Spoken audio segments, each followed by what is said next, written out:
Hi ಎಲ್ಲರಿಗೂ ನಮಸ್ಕಾರ.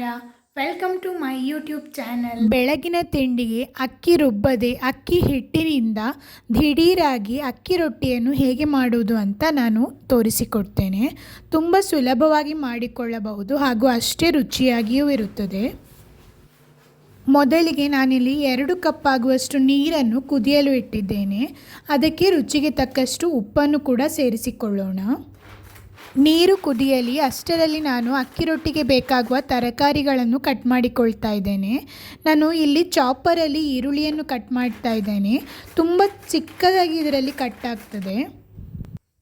ನಾವಿಲ್ಲಿ ಬಿಸಿ ನೀರಿನಿಂದ ಅಕ್ಕಿ ರೊಟ್ಟಿಯ ಹಿಟ್ಟನ್ನು ಕಲಸುವುದರಿಂದ ಸಂಜೆಯ ತನಕ ರೊಟ್ಟಿ ತುಂಬ ಮೃದುವಾಗಿರುತ್ತದೆ. ನೀರು ಕುದಿದ ನಂತರ ಗ್ಯಾಸನ್ನು ಆಫ್ ಮಾಡಿ ನಂತರ ನಾನಿಲ್ಲಿ 2 ಕಪ್ ಆಗುವಷ್ಟು ಅಕ್ಕಿ ಹುಡಿಯನ್ನು ಹಾಕಿಕೊಳ್ತಾ ಇದ್ದೇನೆ. ಒಮ್ಮೆ ಮೇಲಿನಿಂದ ಈ ರೀತಿಯಾಗಿ ಮಿಕ್ಸ್ ಮಾಡಿ ನಂತರ ಅಕ್ಕಿ ರೊಟ್ಟಿಗೆ ನಾವು ಬೇಕಾಗಿರುವ ತರಕಾರಿಗಳನ್ನು ಹಾಕಿಕೊಳ್ಳೋಣ. ಸಣ್ಣದಾಗಿ ಕಟ್ ಮಾಡಿರುವ ಈರುಳ್ಳಿ, ಕ್ಯಾರೆಟ್ ಹಾಗೂ ಕೊತ್ತಂಬರಿ ಸೊಪ್ಪನ್ನು ಹಾಕ್ತಾ ಇದ್ದೇನೆ. ಹಸಿಮೆಣಸು ಬೇಕಿದ್ದರೆ ಅದನ್ನು ಕೂಡ ಹಾಕಿಕೊಳ್ಳಬಹುದು. ಸಬ್ಬಸಿಗೆ ಸೊಪ್ಪಿದ್ದರೆ ಅದನ್ನು ಕೂಡ ಹಾಕಿಕೊಳ್ಳಬಹುದು.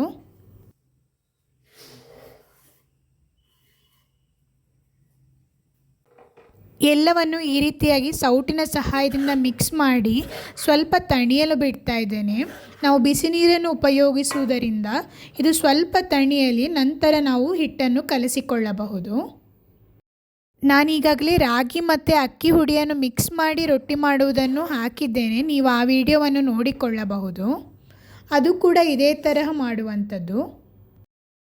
ಇದೀಗ ಸ್ವಲ್ಪ ತಣಿದಿದೆ. ನಾನು ಕೈಯಿಂದಲೇ ರೊಟ್ಟಿ ಹಿಟ್ಟನ್ನು ಕಲಸಿಕೊಳ್ತಾ ಇದ್ದೇನೆ. ಬೇಕಿದ್ದಲ್ಲಿ ಸ್ವಲ್ಪ ನೀರನ್ನು ಉಪಯೋಗಿಸಿಕೊಳ್ಳಬಹುದು. ಸ್ವಲ್ಪವೇ ನೀರನ್ನು ಸೇರಿಸಿಕೊಂಡು ರೊಟ್ಟಿ ಹಿಟ್ಟನ್ನು ಕಲಸಿಕೊಳ್ಳೋಣ.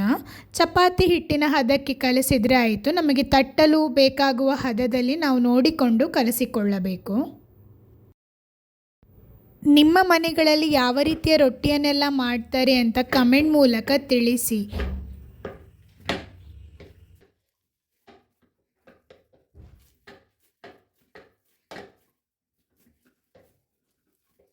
ಇದೀಗ ರೊಟ್ಟಿ ಹಿಟ್ಟು ತಯಾರಾಯಿತು. ಇನ್ನು ಸಣ್ಣ ಸಣ್ಣ ಉಂಡೆಗಳನ್ನಾಗಿ ಮಾಡಿಕೊಂಡು ರೊಟ್ಟಿಯನ್ನು ತಟ್ಟಿಕೊಳ್ಳೋಣ.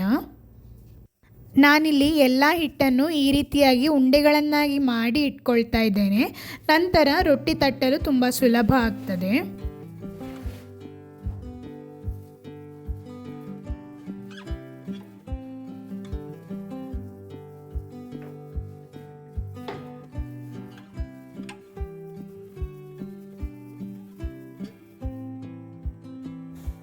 ನಾನಿಲ್ಲಿ ಹೋಳಿಗೆ ಶೀಟ್ ಅಥವಾ ಬಟರ್ ಪೇಪರನ್ನು ಉಪಯೋಗಿಸಿ ರೊಟ್ಟಿಯನ್ನು ತಟ್ಟಿಕೊಳ್ತಾ ಇದ್ದೇನೆ.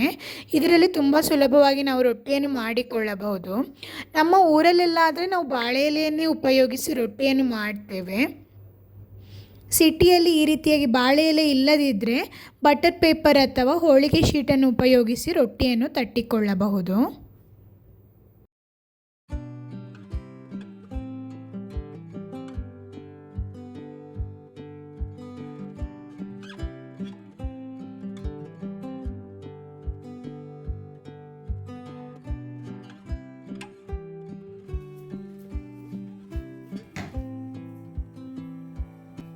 ಕಾವಲಿಗೆ ಚೆನ್ನಾಗಿ ಬಿಸಿಯಾಗಿದೆ.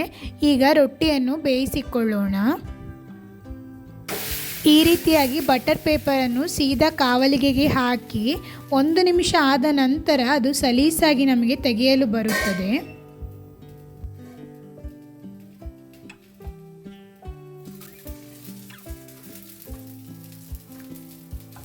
ಬಟರ್ ಪೇಪರನ್ನು ತೆಗೆದ ನಂತರ ನಾನು ಈ ರೀತಿಯಾಗಿ ಮುಚ್ಚಳವನ್ನು ಮುಚ್ಚಿ ರೊಟ್ಟಿ ಬೇಯಲು ಬಿಡ್ತಾ ಇದ್ದೇನೆ.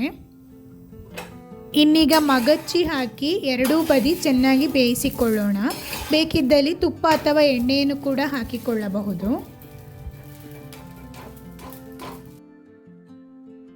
ರೊಟ್ಟಿ ಬೇಯ್ತಾ ಇರಬೇಕಾದ್ರೆ ನಾವಿಲ್ಲಿ ಇನ್ನೊಂದು ರೊಟ್ಟಿಯನ್ನು ಕೂಡ ತಟ್ಟಿಕೊಳ್ಳಬಹುದು.